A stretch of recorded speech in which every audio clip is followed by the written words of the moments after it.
सध्या सोशल मीडियावर लापता लेडीज या चित्रपटाची जोरदार चर्चा आहे. या चित्रपटाचा विषय त्यातला साधेपणा प्रेक्षकांचं लक्ष वेधून घेतोय. किरण राव यांच्या लापता लेडीज या चित्रपटामध्ये आपली मराठमोळी अभिनेत्री छाया कदम झळकलीय. मंजुमाई या व्यक्तिरेखेसाठी तिने उत्तम काम केलंय. तिचा बिनधास्तपणा आणि तितकाच साधेपणा प्रेक्षकांना खूप भावलाय. या चित्रपटाबद्दलचे काही किस्से छाया कदम यांनी लोकसत्ताला दिलेल्या मुलाखतीत सांगितले. या चित्रपटामध्ये फूल ही भूमिका साकारलेल्या नीतांशी बद्दल त्यांना विचारण्यात आलं. तिच्याबद्दल बोलताना छाया कदम म्हणाल्या, नीतांशी त्या चित्रपटातील नावाप्रमाणेच फुलासारखी आहे.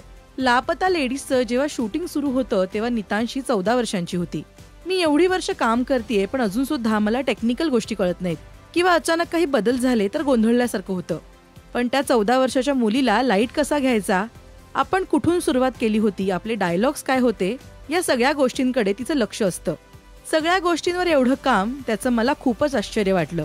सेटवर तिचं वागणं, तिची शिस्त खूपच कमालीची होती, असं म्हणत छाया कदम यांनी तिचं कौतुक केलंय. त्यांनी साकारलेल्या मंजुमाई या भूमिकेबद्दल बोलताना त्यांनी सांगितलं, नशिबाने लापता लेडीज सारखा चित्रपट मला दिला. आजवर जे मी हिंदीमध्ये काम केलंय ते मराठी बॅकग्राऊंड असणाऱ्या व्यक्तिरेखा साकारत केलंय. मंजुमाई साकारताना सुरुवातीला मला खूप धाकधूक होती. हे आपल्याला कितपत जमेल याची शंका सुद्धा होती. पण आपल्यावर समोरचा जेव्हा विश्वास दाखवतो तेव्हा ते चॅलेंज स्वीकारलं पाहिजे असं वाटतं.